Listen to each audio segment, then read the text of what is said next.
सर्वांचे सहकारी आणि मंत्रिमंडळातील माझे सहकारी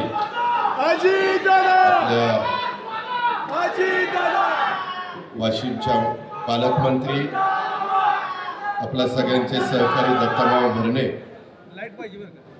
माजी आमदार पोपटराव गावडे, माजी जिल्हा परिषदेचे अध्यक्ष विश्वासराव देवकाते पाटील, अभिमन्यू जी होळकर, डॉक्टर शशिकांतजी तरंगे, घनश्याम बापू हाके, सुभाषराव माने, संजयराव पाटील, भारत सोनर, सुरेश पालवे, शिवाजीराव गाळे, परमेश्वर कोळेकर, विनायक मासा, संतोष वागसे, माधव निर्मळ, प्रताप पाटील, सुनील भगत, रवी हिवरे, आदित्य फत्तेपूरकर, मच्छिंद्र ठवरे, विठ्ठल पाटील, विष्णू माने, अक्षय शिंदे, रबदाडे मामा, विजय तमनवर, पांडुरंग वाघमोडे, अनेक महाराष्ट्राच्या वेगवेगळ्या भागातून आलेले, चांद्यापासून बांद्यापर्यंत वेगवेगळ्या भागातून आलेले सगळे माझे सहकारी बंधू भगिनी, ज्यांचा आज आपल्या सर्वांच्या साक्षीनं पुण्यश्लोक अहिल्यादेवी होळकर यांच्या त्रिशताब्दी जयंती उत्सवाच्या कार्यक्रमाच्या निमित्तानं एक सत्कार करण्यात आला। ते सत्कार मूर्ती पुण्यश्लोक पुरस्काराने आपण त्यांना सन्मानित केलं। ते पुरस्कार सत्कार मूर्ती डॉक्टर नितीन वाघमोडेजी, ॲडव्होकेट चिमणराव डांगेजी, श्रीयुत दुळाभाऊ कोकरेजी, राहुल हजारेजी, अविनाश गोफणेजी, रेश्मा मुणेकरजी, वेताळ शेळकेजी, आपली कुमारी वैष्णवी तोरवे, अरुण पाडोळेजी, सर्व पत्रकार मित्र, आजचा कार्यक्रम अतिशय चांगल्या प्रकारे पार पाडण्याच्या करता डॉक्टर आमच्या शशिकांत तरंगे त्यांच्या सगळ्या सहकाऱ्यांना ज्यांनी साथ दिली ते सगळे माझे बंधू भगिनी आणि तरुण मित्रांनो, सुरुवातीलाच मी युगपुरुष छत्रपती शिवाजी महाराज, स्वराज्यजननी जिजाऊ माँसाहेब, स्वराज्य रक्षक छत्रपती संभाजी महाराज, छत्रपती राजर्षी शाहू महाराज, क्रांतीसूर्य महात्मा ज्योतिराव फुले, भारतरत्न डॉक्टर बाबासाहेब आंबेडकर, राजमाता पुण्यश्लोक अहिल्यादेवी होळकर, क्रांतीज्योती सावित्रीबाई फुले, अण्णाभाऊ साठे, मौलाना आझाद, या सगळ्या महामानवांना मी सुरुवातीला अभिवादन करतो। पुण्यश्लोक अहिल्यादेवी होळकर यांची त्रिशताब्दी जयंती उत्सव आपण महाराष्ट्रामध्ये अतिशय मोठ्या दिमागदाराने त्या ठिकाणी साजरा केला आणि अनेक ठिकाणी कार्यक्रम झालेत, पुढेही कार्यक्रम होती। चौंडी हे जामखेड तालुक्यातलं त्यांचं गाव, जिथं राजमाता जन्माला आल्या आणि तिथं जन्माला आल्यानंतर पुढचा सगळा त्यांचा कारकीर्द इथं आल्यानंतर सुरुवातीलाच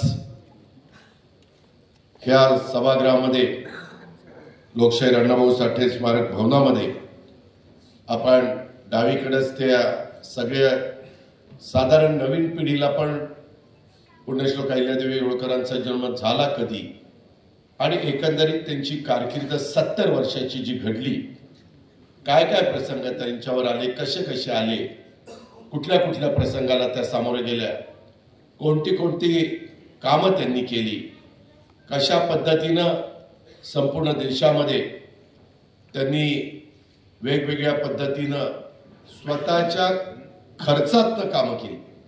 म्हणजे ज्यावेळेस एखाद्या राजमाता असतात, एखादा राजा असतो, त्यावेळेस त्या सगळ्या जनतेचा जो पैसा असतो त्याच्यातनं ती कामं केली जातात, परंतु पुण्यश्लोक अहिल्यादेवी होळकरांच्या बाबतीमध्ये तसं घडलं नाही। आजचा दिवस आपल्या सर्वांच्या दृष्टीने तसा बघितलं तर अतिशय आनंदाचा अशा प्रकारचा दिवस आहे। महिला सामर्थ्यवान होण्यासाठी ज्या राजमाता पुण्यश्लोक अहिल्यादेवी होळकरांनी कार्य केलं, त्यांचा आपण हा त्रिशताब्दी जयंती उत्सव साजरा करतोय। विविध क्षेत्रातील त्या निमित्तानं मान्यवरांचा पण आपण समाजरत्न या नात्याने पुण्यश्लोक पुरस्कारांनी त्यांना सन्मानित केलेले, त्यांचा सत्कार केलेला, ही पण एक महत्त्वाची बाब आहे। अतिशय चांगला आणि दिमागदार अशा प्रकारचा कार्यक्रम हा आतापर्यंत पार पडलेला आहे, त्याबद्दल आमच्या राष्ट्रवादी काँग्रेस पक्षाचे प्रवक्ते आणि धनगर समाज ऐक्य परिषदेचे अध्यक्ष डॉक्टर शशिकांत तरंगे आणि त्यांच्या सगळ्या टीमचं मी मनापासून अभिनंदन करतो, त्यांचं मनापासून स्वागत देखील आपल्या सर्वांचं करतो आणि पुढच्या वाटचालीच्या करता त्यांना शुभेच्छा देखील देतो। आपल्या सर्वांना कल्पना आहे की पुण्यश्लोक अहिल्यादेवी होळकर यांचं यंदाचं त्रिशताब्दी जयंती वर्ष। आम्ही सगळ्यांनी पुण्यश्लोक अहिल्यादेवी होळकरांच्या गावी जन्मगावी कॅबिनेट आमच्या मुख्यमंत्र्यांनी घेतली।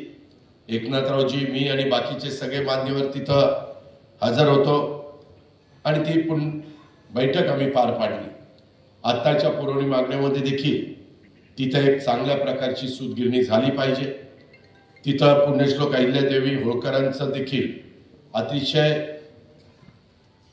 उच्च प्रतीचं एक सगळ्यांना आदर्श वाटावं, सगळ्यांना तिथं सतत जाऊन तिथं नतमस्तक व्हावं अशा पद्धतीचं स्मारक हे करण्याच्या करता आतापर्यंत तिथं आमचे अण्णासाहेब डांगेंनी पुढाकार घेतला, इतर मान्यवरांनी पुढाकार घेतला, काही गोष्टी तिथं झाल्या नाही असं नाही, पण आता लोकांच्या अपेक्षा बदललेल्या वाढलेल्या आहेत आणि त्याच्यातून ते अतिशय उत्तम दर्जाचं अनेक महापुरुषांची स्मारकं होत आहेत, अनेक तिथं स्त्रियांची स्मारकं होत आहेत आणि त्याच्यात हे स्मारक तेवढंच त्यांच्या नावाला साजेचं स्मारक हे तिथं झालं पाहिजे अशा प्रकारची आपल्या सगळ्यांची भावना आहे। राज्य मंत्रिमंडळाची देखील तशा प्रकारची अपेक्षा आहे आणि म्हणून तो निर्णय आपण त्या दिवशी घेतलेला आहे। त्यांचं हे त्रिशताब्दी जयंती वर्ष साजरं करत असताना त्यांचं कार्य, त्यांचा विचार आजही राज्य व्यवस्थेला मार्गदर्शक आहेत। पुण्यश्लोक अहिल्यादेवी होळकर यांनी न्यायदानाची आदर्श अर्थव्यवस्था अतिशय भक्कमपणे उभी केलेली, अन्यायग्रस्तांना न्याय देण्याचं कार्य हे त्यांनी त्या काळामध्ये केलेलं। त्यांच्या प्रजाहित दक्ष राज्य कारभाराचा आदर्श समोर ठेवूनच आम्ही हे सरकार चालवतोय। मी ज्या पक्षाचा आज अध्यक्ष म्हणून काम करतोय, आम्ही देखील त्याच विचारांनी समाजाला पुढे नेण्याचा प्रयत्न करतोय। शेवटी सर्व जाती धर्माला आपल्याला न्याय कसा देता येईल, सर्वांना आपल्याला बरोबर घेऊन कसं जाता येईल, त्याच्यामध्ये सगळ्यांच्या मध्ये जातीय सलोखा कसा निर्माण करता येईल हा प्रयत्न पुण्यश्लोक अहिल्यादेवी होळकरांनी पण केला। शिवशाहू फुले आंबेडकरांचा त्यांनी पण त्यांच्या काळामध्ये तोच विचार जनतेच्या मनामध्ये कृतीमध्ये बिंबवण्याचा आणि आणण्याचं काम केलेलं आहे। आज देखील केंद्र सरकार, राज्य सरकार वंचितांच्या कल्याणासाठी जे काम करत आहे तोही आदर्श पुण्यश्लोक अहिल्यादेवी होळकरांनी जो घालून दिलेला आहे त्याच पद्धतीनं झाला। पुण्यश्लोक अहिल्यादेवींनी जवळपास 28 वर्ष राज्यकारभार केला आणि त्यांनी जर बघितलं तर फक्त राजकीय नव्हे तर सामाजिक, आर्थिक, धार्मिक आणि सांस्कृतिक क्षेत्रामध्ये क्रांती घडवलेली आपण सगळ्यांनी पाहिलेली आहे आणि ही सगळी क्रांती त्यांनी घडवत असताना आपण एक गोष्ट ध्यानामध्ये घ्या की कुठल्याही परिस्थितीत त्यांनी ज्या प्रकारे त्या काळामध्ये मंदिराचं पुनरुज्जीवन केलं, घाटांचं बांधकाम केलं, धर्मशाळांची उभारणी केली, 12 आज देखील ते 12 आम्ही आता ते सगळी कामं त्यांच्या काळामध्ये झालेली काही कामाची थोडी दुरावस्था झालेली आहे, दुर्लक्षित झालेली आहे, ती सगळी कामं आम्ही त्यांच्या त्रिशताब्दी जन्मोत्सवाच्या निमित्तानं हातामध्ये घेतलेली आहे। माझी तुम्हाला विनंती आहे, तुम्ही सगळेजण बघताय, आज पण मी इथे येत असताना मला मामांनी सांगितलं होतं की दादा 12:30 वाजता या। मला पहिल्यांदा तो कार्यक्रम 11 वाजता सांगितला। मी म्हटलं पत्रिकेत तर 11 वाजता आहे, नाही लोक जमण्याकरता 11 टाकलंय, परंतु तुम्ही मात्र 12:30ला या। म्हटलं 12:30 फार लांब होतं, मी 12ला यायचा प्रयत्न करतो। मित्रांनो, मी वेळेचा पक्का आहे, माझे अनेक बारामतीकर इथं आहेत किंवा इंदापूरकर इथं आहेत, माझ्या आजूबाजूच्या भागामध्ये मला गेले अनेक वर्ष काम करत असताना पाहिलेले बरेच मान्यवर इथं आहेत। आज पण मी सकाळी 5:45ला मी हिंजवडीला गेलो। आज माझं नशीब एवढं चांगलं की मी तिथं जाताना पाऊस पडत होता, परंतु जिथं मला स्पॉटला 5:45ला पोचायचं होतं तिथं पोहोचल्यानंतर पाऊस थांबला. मला सगळं व्यवस्थित बघता आलं. थोड्याशा छत्री उघडल्या होत्या लोकांनी, परंतु सगळं काही करतायत काम. शेवटी घेतलेलं हातातलं काम माझी तुम्हालाही सगळ्यांना विनंती आहे. तुम्ही अनेक क्षेत्रातले, कोण माझ्या बीड जिल्ह्यातनं आलंय, कोण माझ्या सोलापूर जिल्ह्यातनं आलंय, सांगली जिल्ह्यातनं आलंय, कोल्हापूर जिल्ह्यातनं आलंय, पुणे जिल्ह्यातले, अहिल्यानगर जिल्ह्यातले, अनेक सगळ्या जिल्ह्याच्या कानाकोपऱ्यातनं तुम्ही आला. काम करत असताना तेवढ्या पुरतं वरवर काम करू नका, जीव ओतून काम करा.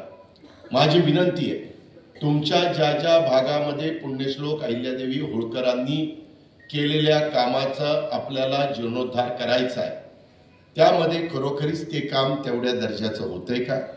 एक तर त्यांनी काळामध्ये केलेली कामं सगळी जो ओरिजिनल दगड असतो, म्हणजे आपण स्थानिक दगड ज्याला म्हणतो, तशा पद्धतीचं दगडाचं काम, जे साधारण आपल्या मराठवाड्यामध्ये देगलूर म्हणून तालुका आहे, किंवा माझ्या नेवासा अहिल्यानगरमध्ये तालुका आहे, किंवा आमच्या पंढऱ्यामध्ये देखील आमच्या चांगल्या पद्धतीचा तिथं दगड आहे.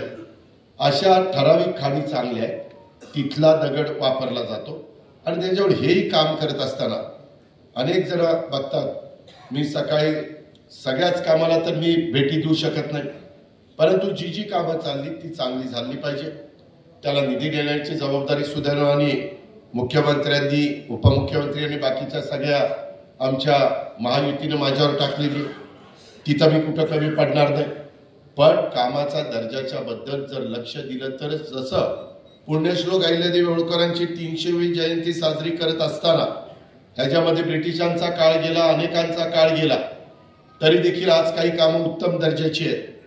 त्याच्यात मधून अधून हे कामं ही बघावी लागतात, त्याचा मेंटेनन्स ठेवावा लागतो. आणि त्याच्यामुळे त्या कामामध्ये बारकाईनं आपण सगळ्यांनी लक्ष दिलं पाहिजे. पुण्यश्लोक अहिल्यादेवी होळकरांनी काशी असेल, अयोध्या असेल, मथुरा असेल, पंढरपूर असेल, नाशिक, जेजुरी ह्याच्यासह देशभरात धार्मिक स्थळांचा जीर्णोद्धार त्यांच्या स्वतःच्या निधीतनं केला. आणि त्यांनी सोमनाथ येथील मंदिर नव्यानं बांधलं. घाट असतील, मंदिर असतील, दान पुण्य करताना त्यांनी कधी सरकारी तिजोरीतनं खर्च न करता स्वतःच्या संपत्तीतून खर्च केला. एवढी श्रीमंत असताना देखील त्या योगाप्रमाणे साधेपणाने जीवन जगल्या. त्यांचा पेहराव देखील, त्यांच्यावर जे जे प्रसंग आले त्याच्यानंतर त्यांनी आपल्या जी भारतीय संस्कृती आहे, आपली परंपरा आहे, त्या पद्धतीनं त्या जीवन जगल्या. त्यांनी स्वतःसाठी धन खर्च केलं नाही, तर समाजाच्या कल्याणाच्या करता त्यांनी हे धन खर्च केलं. म्हणजे म्हणून त्यांना आपण लोकमाता त्या ठिकाणी म्हणू शकतो, किंवा त्या ठरल्या. गोरगरिबांच्यासाठी रोजगार मिळवून देण्याच्यासाठी त्यांनी माहेश्वर येथे एक मोठं वस्त्र उद्योग केंद्र उभारलं. त्या काळात माहेश्वरी साडी, आमच्या लाडक्या बहिणींना साडीचं आमच्यापेक्षा जास्त ज्ञान आहे, परंतु आम्ही त्यांच्याकरता घेतो, त्याच्यामुळे आम्हाला पण साडीतलं थोडं बहुत ज्ञान आहे. आणि त्याच्यामुळे माहेश्वरी साडी ही तिथं एक मोठी वस्त्र उद्योग केंद्र त्यांनी उभारलं. आणि आज ते वस्त्र देशामध्ये अतिशय लोकप्रिय आहे. आणि त्यांनी एक समृद्ध अर्थव्यवस्था त्या निमित्तानं उभं करण्याचं काम केलं. महिला सैनिकांची स्वतंत्र तुकडी त्या काळात त्यांनी निर्माण करणाऱ्या त्या पहिल्या महिला शासक होत्या. त्यांच्या सैन्य दलात शिस्त होती, त्यांच्यामध्ये कौशल्य होतं.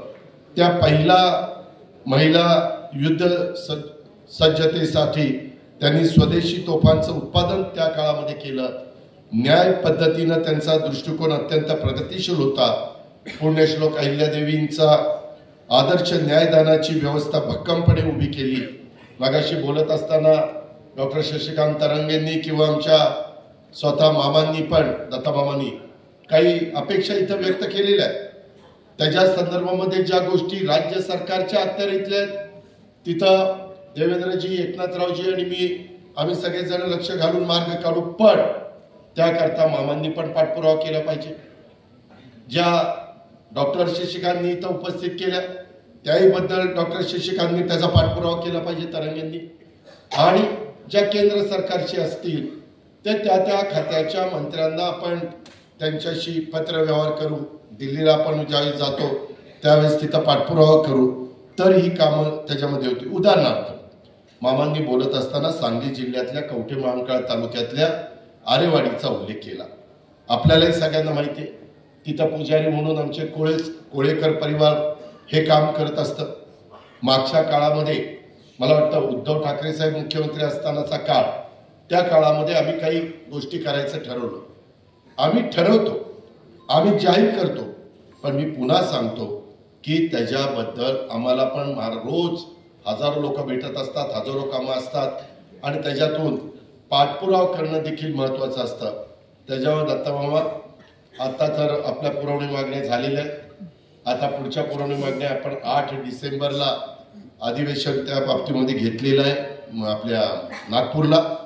त्याच्या आधी तुमच्या ऑफिसने किंवा तुम्ही मला त्याच्याबद्दल साधारण एक बैठक तुम्ही तुमच्या स्तरावर पहिली घ्या. काय काय तिथं केलं पाहिजे, काय काय तिथल्या लोकांच्या अपेक्षा आहेत, कशा पद्धतीचं काम झालं पाहिजे, मागे ज्याला आपण मंजुरी दिली त्याच्यामध्ये किती काम झालंय, किती काम राहिलंय, ते काम त्या दर्जाचं आहे का. सगळ्यात महत्त्वाचं म्हणजे त्याच्यात कॉन्ट्रॅक्टर फार चांगला असावा लागतो.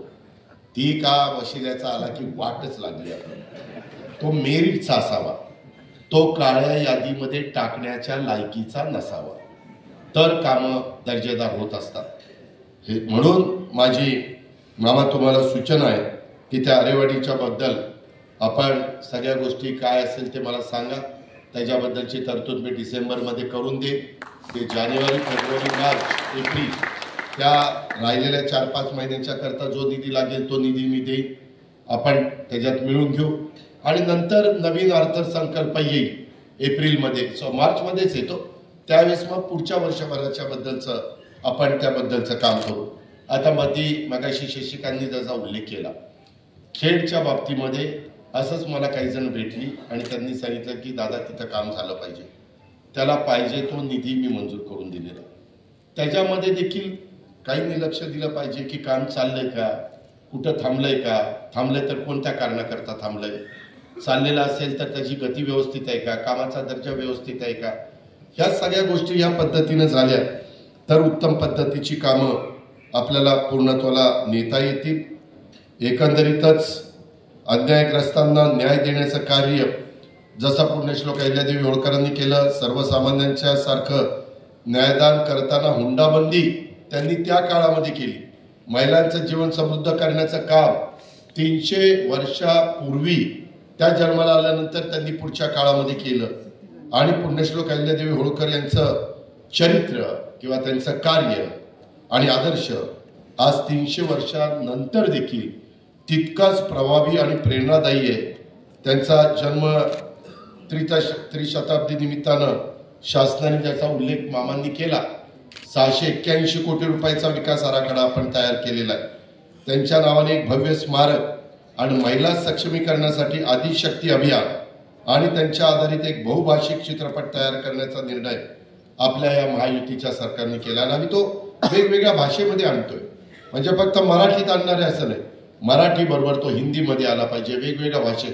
आपल्याला जम्मू काश्मीरपासून कन्याकुमारीपर्यंत त्यांचा हे सगळं कार्य पोचवायचंय, म्हणून त्या ठिकाणी त्या भाषेमध्ये आपण पोचवण्याचा तो प्रयत्न करणार आहे आणि या माध्यमातून ते देशभरापर्यंत त्यांचं कार्य पोचवण्याच्या करता निश्चितपणे हे महायुतीचं सरकार यशस्वी होईल याबद्दल माझ्या मनामध्ये काही मात्र शंका नाही. आजच्या या समारंभात आपण अनेक मान्यवर, त्याच्यामध्ये डॉक्टर नितीन वाघमोडेजी हे आयकर विभागामध्ये त्या बाबतीमध्ये काम करतात. प्रशासकीय क्षेत्रामध्ये प्रदीर्घ काळ त्यांनी केलेलं कर्तव्यनिष्ठ, पारदर्शक आणि परिणामकारक सेवा कार्यांच्यासाठी त्यांना आज आपण हा पुरस्कार दिलेला आहे आणि त्यांना सन्मानित करण्यात आलेलं आहे. वेगवेगळ्या समाजामध्ये अनेक मुलं, अनेक मुली हे जन्माला येतात आणि त्यांना संधी मिळाली की ते संधीचं सोनं करतात. अलीकडच्या काळामध्ये ते शक्य झालेलं आहे. पूर्वीच्या काळामध्ये आम्ही ज्यावेळेस राजकारणात आलो त्यावेळेस वशिलाचे दिवस होते. हा काळ मी सांगतोय 90चा. आताचा काळ आहे हा मेरिटचा आहे. आता AI, कृत्रिम बुद्धिमत्ता, त्याला आपण महत्त्व देतोय. जगाने त्या दिशेने जायचं ठरवलेलं आहे. मित्रांनो, प्रत्येक क्षेत्रामध्ये कृत्रिम बुद्धिमत्तेचा वापर होतोय, रोबोटचा वापर होतोय. काळ बदलेल, जग बदलेल, तशा पद्धतीनं काळानुरूप आपल्याला पण काही बदल करावे लागतात. काही जुन्या परंपरा, ज्या समाजाला साधू संतांनी जे विचार सांगितलेले आहेत, महापुरुषांनी विचार सांगितलेले, ते तर निश्चितपणे त्या रस्त्याने आपल्याला जायचंच आहे, त्याशिवाय गत्यंतर नाही. पण त्याचबरोबर ह्या आधुनिकतेची कास धरून त्याच्या संदर्भामध्ये नवीन टेक्नॉलॉजीचा वापर करून आपल्याला पुढे जावं लागणार आहे. आपल्या पिढीला तसं शिकवावं लागणार आहे. कालच मी आढावा घेत होतो जिल्ह्याचा. मी दुपारपासून, आत्ता पण दुपारनंतर मी जिल्ह्याच्या वेगवेगळ्या आढावा घेण्याचं काम माझं चाललेलं आहे. कार्यकर्तेही भेटत असतात, परंतु त्याच्यामध्ये मुलांना मुलींना शिक्षण देत असताना पण AIचं ज्ञान पहिल्यापासून कसं टप्प्याटप्प्याने त्यांना शिकवता येईल आणि नंतर त्यांना अतिशय उत्तम पद्धतीनं ते ज्ञान आत्मसात करता येईल, अशा प्रकारचा प्रयत्न हा आमच्या राज्य सरकारचा चाललेला आहे. आणि त्याच्यातूनच हे वेगवेगळ्या क्षेत्रातल्या मान्यवरांनी जे काम केलं आहे त्याचं यथोचित आपण सत्कार केलेला आहे. जसा डॉक्टर नितीन वाघमोडेंचा केला आहे, तसंच ॲडव्होकेट चिमणराव डांगे त्यांच्या संस्थेमध्ये मी स्वतः गेलो. शैक्षणिक क्षेत्रामध्ये विद्यार्थ्यांच्या सर्वांगीण विकासासाठी त्यांनी केलेले उत्कृष्ट कार्य, ज्ञानप्रेम आणि प्रेरणादायी योगदानाबद्दल त्यांना आज आपण पुरस्कार दिला. अण्णासाहेब डांगेंचे ते सुपुत्र आहे. अण्णासाहेबांनी पण सुरुवातीच्या काळामध्ये त्यावेळेस आपला समाज थोडासा मागासलेला होता, त्याकरता त्यांनी त्यांच्या परीने प्रयत्न केला. शिवाजीराव शेंडे साहेबांनी केले, अनेक मान्यवरांनी त्याबद्दलचे प्रयत्न केलेले आपल्याला सगळ्यांना माहिती आहे. आता नवीन बाबतीमध्ये देखील ती कामं आपल्याला पुढे न्यायची. परंतु ह्या सगळ्या गोष्टी करत असताना ॲडव्होकेट चिमणराव डांगेंची संस्था पण अतिशय उत्तम अशा प्रकारची संस्था आहे. त्यांचं काम, त्यांचं कार्य, स्वतः अण्णांचं त्यांना असणारं मार्गदर्शन आणि त्यांनी घेतलेलं वकिलीचं शिक्षण, ह्या सगळ्यातून ते त्याचा वापर समाजाच्या भल्याकरता सर्वांच्याच करता करतायत. त्यांचंही मी मनापासून अभिनंदन करीन.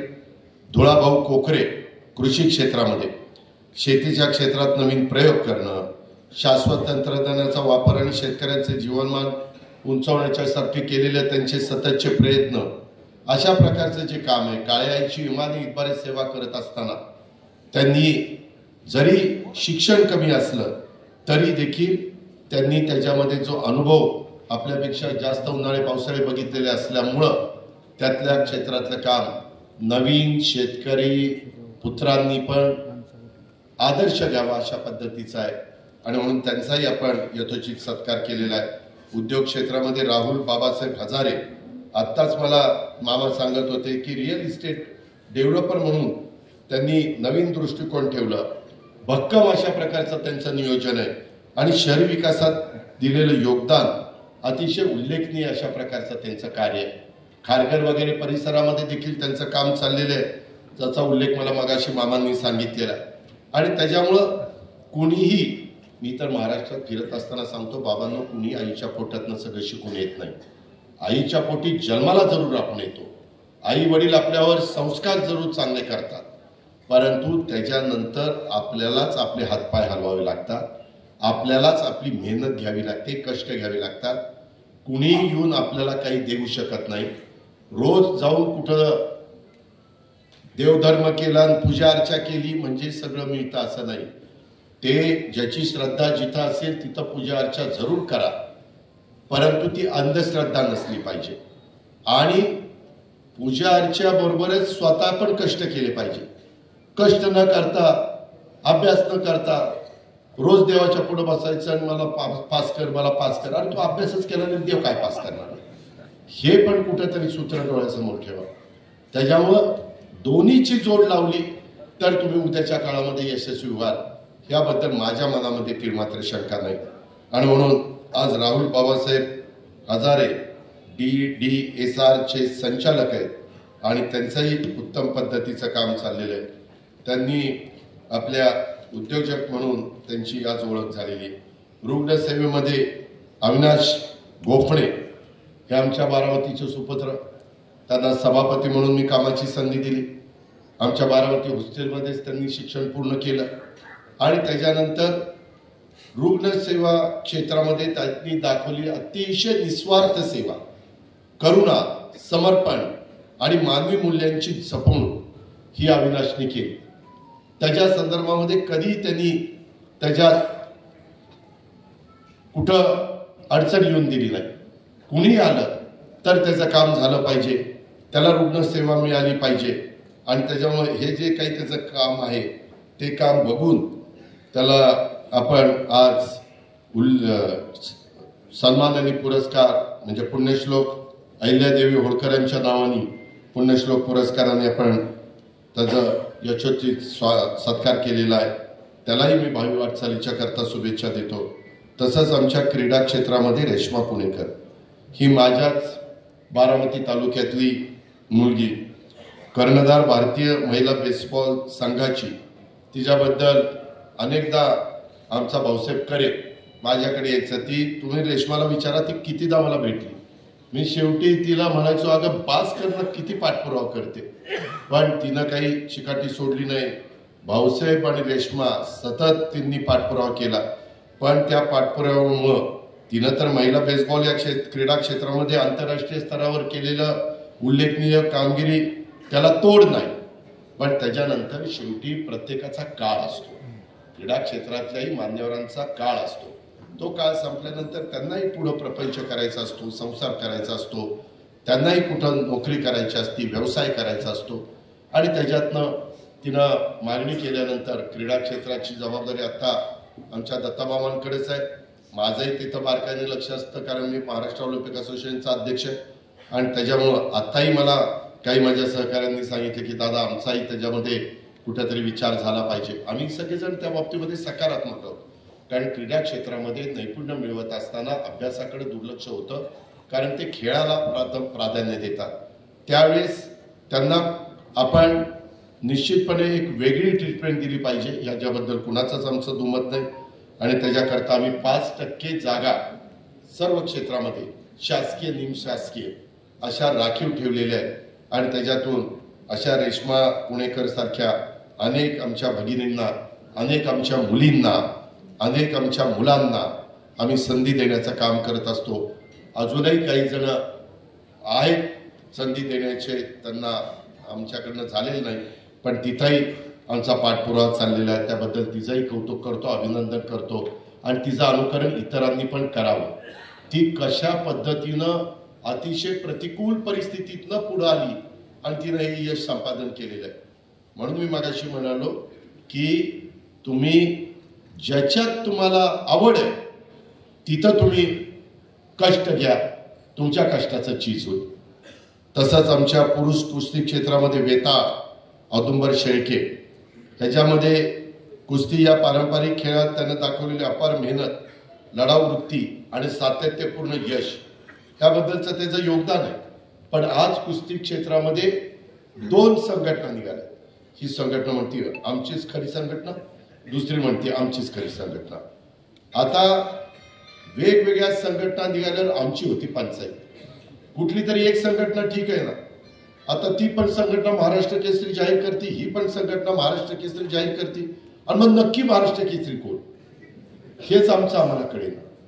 त्याकरता खरं तर कुणी क्रीडा क्षेत्रामध्ये मतभेद आणू नये, बसावं, 2 पावलं प्रत्येकाने पुढं मागे सरकायचा प्रयत्न करावा आणि त्याच्यातून मार्ग काढावा. असं जर केलं तर ते निकोप अशा प्रकारची स्पर्धा होईल आणि तेच आपल्याला साध्य करायचं. त्याबद्दल मी वेता शेख यांचं पण त्यांनीच मला सांगितलं की दादा माझं काहीतरी नोकरीचं पगार हो दादा, तर त्याच्यामध्ये मी जरा माहिती घेतली तर म्हणले हो ती संघटना ही आहे, ही संघटना ती आहे. आता त्याचा काय दोष आहे? खेळाच्या स्पर्धा भरवल्या, तिथे जाऊन त्यांनी चांगल्या पद्धतीनं खेळ केला, यश मिळवलं, देणाऱ्यांनी महाराष्ट्र केसरी गदा दिली, ते मोकळे झाले देणारे आणि याला म्हणलं बघ तुझं तू. असं नसतं, त्याच्यात आम्हालाच बसावं लागेल. मामा तुम्हाला मला वेळ पडली तर देवेंद्रजींना, एकनाथ तोरांना यांनाही सगळ्यांना विश्वासात घेऊन किंवा ह्याच्यात त्या कुस्ती क्षेत्रातल्या मान्यवरांचा काय दोष आहे आणि त्याच्यातनं काही ना काही आपल्याला सकारात्मक मार्ग काढावा लागेल. महिला कुस्ती क्षेत्रामध्ये आमची वैष्णवी तोरवे महिला कुस्ती या संघर्षपूर्ण खेळात केलेल्या असाधारण कौशल्य, जिद्द आणि समर्पणाचं योगदान, ती आमच्या इंदापूरचीच कन्या आहे आणि आता इंदापूरकडेच क्रीडा खात आहे.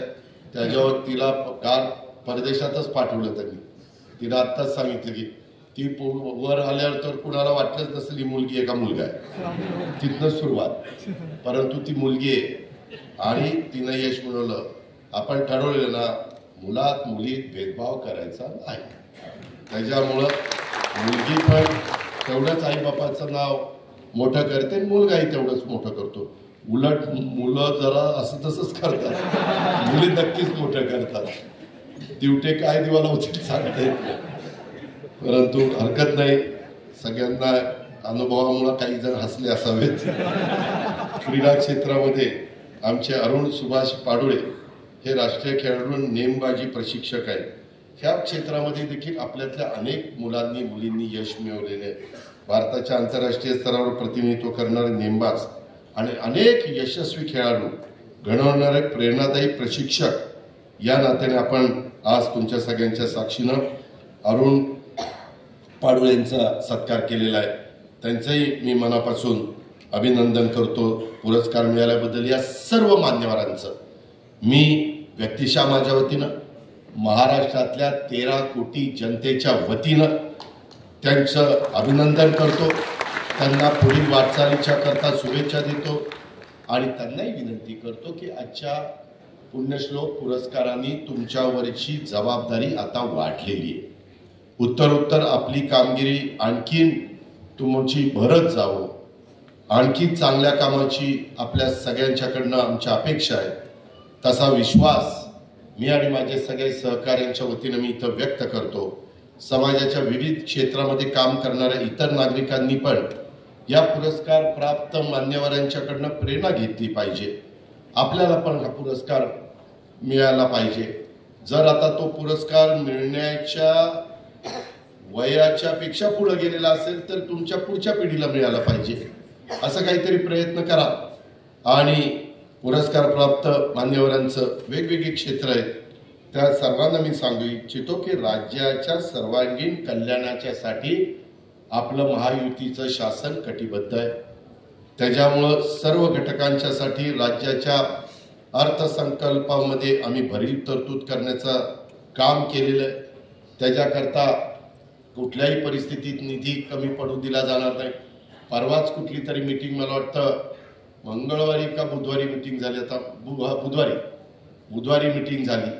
त्या मीटिंगमध्ये, बुधवारी का गुरुवारी झाली, त्या मीटिंगमध्ये मामा तुम्हीच सांगितलेलं होतं क्रीडा क्षेत्राला मला अधिकचा अजून निधी पाहिजे.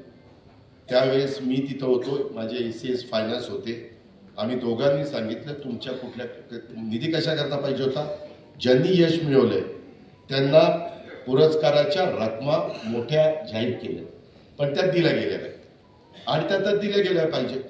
तर त्यांना आम्ही सांगितलं की त्याचे एकंदरीत किती रक्कम पाहिजे ती सांगा, आम्ही मार्ग काढून तुम्हाला ती रक्कम उपलब्ध करून देऊ, जेणेकरून त्या सगळ्या मुलामुलींचा अतिशय महाराष्ट्राच्या जनतेच्या वतीनं, सरकारच्या वतीनं उत्तम प्रकारचा यथोचित सत्कार आपल्याला करायचा. तेही मामा तुम्ही त्याच्या मागे लागून मला आणि किंवा OP गुप्ताला ते द्या, तिथंही आपण ते काम त्या बाबतीमध्ये करू. अशा पद्धतीनं आपण पुढं गेलं पाहिजे अशी माझी अपेक्षा.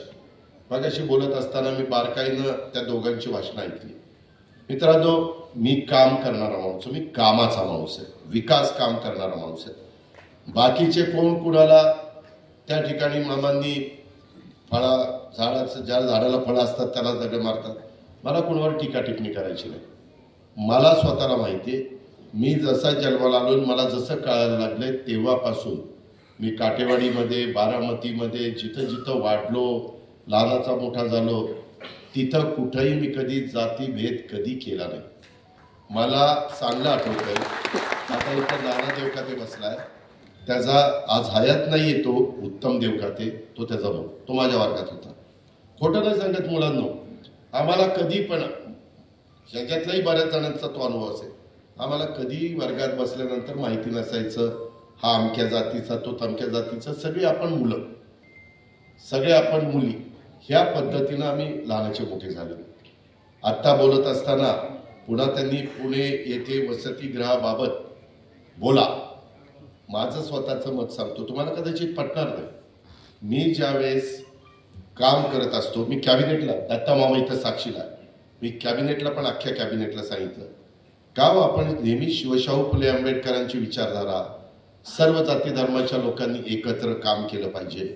आणि आपणच हे ओबीसींचं हॉस्टेल, हे मागासवर्गीयांचं हॉस्टेल, हे शेड्यूल ट्राईब लोकांचं मुलांचं हॉस्टेल, हे जो काही भेदभाव करतो, सगळेजण एकाच हॉस्टेलमध्ये एखादं हॉस्टेल बांधलं तर ओपन कॅटेगरी मधल्या 40% मुलं तिथं घ्या, मुली घ्या, तिथं 40% ओबीसी मधले मुलं मुली घ्या, 20% राहिलेले अल्पसंख्याक आणि मागासवर्गीय अशी मुलं मुली घ्या. सगळ्यांना एकत्र करून वाढवा ना, त्यांना तिथं एकत्रपणे बसवा ना.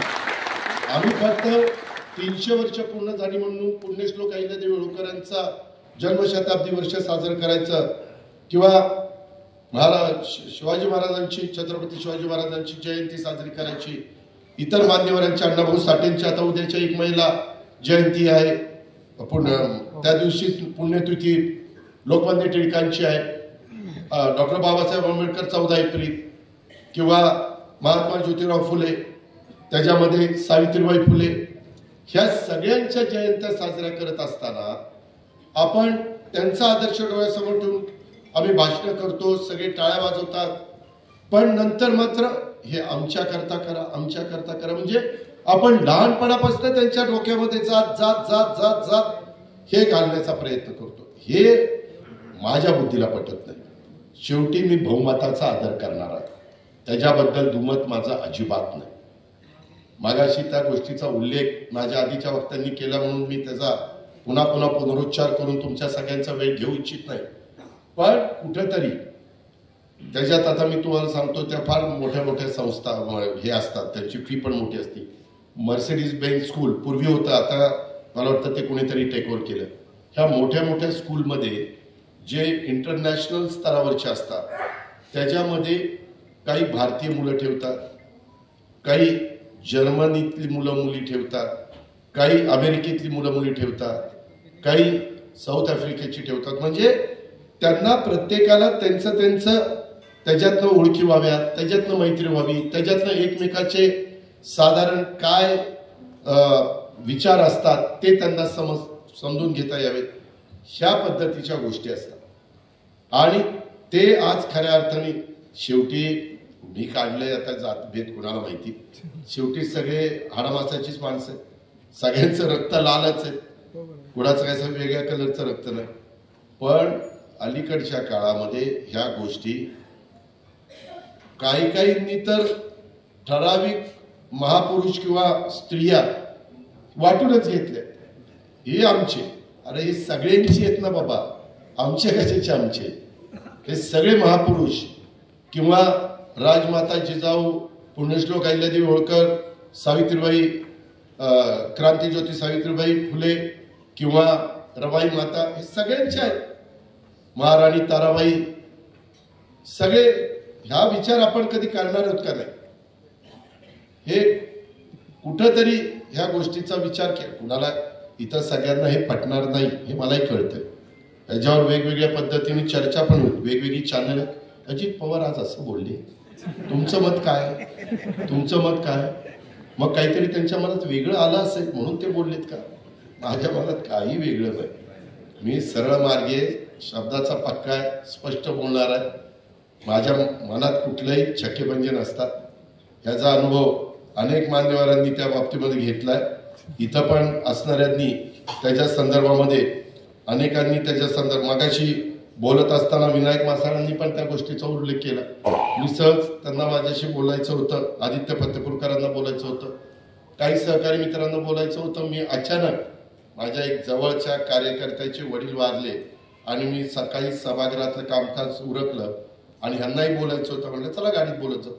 म्हणलं चला सोलापूरला जाऊ, जाताना विमानात बोलू, येताना विमानात बोलू. तर घेऊन गेलो.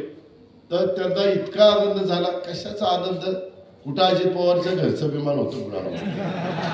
आपण कसं गाडीत फिरताना उद्या प्रताप काहीतरी मला म्हणला किंवा सुनील म्हणला की दादा यायचंय, तर मग चल आता गाडीतच बोलत चल, आपलाही त्यांचाही वेळ वाचतो, आपल्याला म्हणणं ऐकून घेता येतं आणि वेळ पण निघून जातो.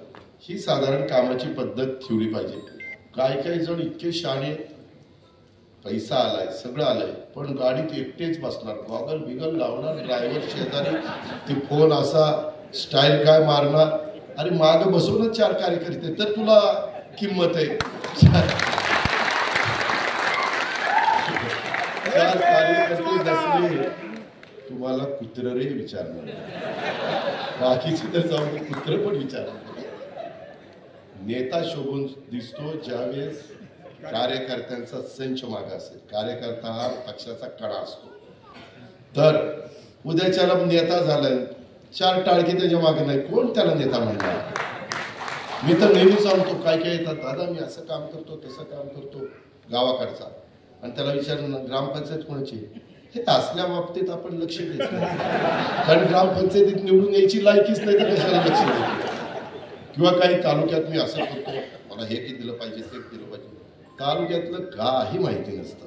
जिल्ह्यात असेच काही असे असतात फक्त पुढाऱ्यांच्या करणारे, दार उडून, म्हणजे आत्ताचे कुणी हार घातले त्यांना काही मी बोलत नाही, परंतु जे मोठा हार घालतात समजावं काहीतरी गडबड आहे. एवढा मोठा हार आणून घातलाय, काहीतरी पांघरून घालायचं काम दिसतंय, परंतु ह्यांचं नाही सांगत, त्यांनी चांगलं हेतून घातलंय पण बाकीच्यांचं सांगतोय. त्याच्यामुळं माझा बोलण्याचा मतीत अर्थ घ्या की आपण चांगलं काम करा, समाज चांगल्या कामाचं कौतुक करतो. तुम्ही समाज दाखवत नाही पण तुम्ही निवडणुकीला उभं राहिले. आत्ताच आम्ही छत्रपती कारखान्याचं पण मी मामांनी पृथ्वीराज बापूंनी निवडणूक केली आणि माळेगावची पण निवडणूक केली. आम्ही पॅनल उभं केलं पण त्या पॅनलला मी तर सगळ्यांना सांगितलं की बशीला मतदान करा. काही लोकांना 2,500ची अपेक्षा जास्त मतं पडली समोरच्या पेक्षा. याचा अर्थ तो माणूस माणसात आहे म्हणून त्याला जास्तीची मतं पडली. आणि काही उगी काठावर पहिल्या राऊंडला, दुसऱ्या राऊंडला, तिसऱ्या राऊंडला, मग कसं बस शेवटच्या राऊंडला निघाले. त्यांनी समजावं की अजून आपल्याला जास्त माणसात मिसळण्याची गरज आहे, जास्त आपल्याला संबंध वाढवण्याची गरज आहे. आपण करतोय ते वरवरपणा आहे. अशा पद्धतीच्या ह्या सगळ्या गोष्टी असतात, ह्याच्यात खूप काही शिकता येतं. ते शिकण्याचा प्रयत्न करा. जोपर्यंत तुमच्या जीवात जीव आहे तोपर्यंत शिकण्याचं काम करा. तुम्ही फार काळ काम केलं म्हणजे सगळंच तुम्हाला जमलंय असं समजण्याचं कारण नाही. आज पण एखादा नवीन मुलगा किंवा मुलगी आली तिला आमच्यापेक्षा जास्त ज्ञान असेल तर मी तिच्याकडनं समजून घेण्याचा प्रयत्न करत असतो किंवा त्याच्याकडनं, कारण आम्ही ते ज्ञानच घेतलेलं नाही. आमच्या कारकीर्द म्हणजे आमच्या शालेय आणि हायस्कूल आणि कॉलेजच्या जीवनामध्ये ते नव्हतंच, आताच्या मुलांना आलं. तशा पद्धतीनं मी मगाशी सांगितलं, आता आपल्या इथून पुढच्या पिढीला AI चं शिक्षण देणं हे क्रमप्राप्त आहे. शेतकऱ्यांनी पण AI चा वापर करून शेती करणं हे अतिशय गरजेचं आहे. त्याच्याकरता जे कृषी क्षेत्रातनं आम्हाला मदत करता येईल ती मदत आमचं महायुतीचं सरकार करेल. याबद्दल पण आपण काळजी करू नका. आम्ही फक्त सांगणार नाही, ते करण्याच्या करता जी काही जबाबदारी सरकार म्हणून देवेंद्रजींची, एकनाथरावजींची, माझी, मामाची आणि इतर चंद्रकांत दादा असतील, माधुरीताई असतील, इतर सगळे आमचे सहकारी असतील, यांची ती जबाबदारी आम्ही पार पाडू. पण त्या जबाबदारीचा फायदा हा तुम्ही कार्यकर्त्यांनी उचलला पाहिजे. आणि काही जण कुठंतरी कुणाच्या तरी जवळ जाण्याच्या करता ते अजित पवार जातीवादीचं आहे तर फलानाच आहे सगळ्यांना माहिती आहे आणि ते सारखं काहीतरी बोलायचं, त्याच्यात काही तथ्य नाही.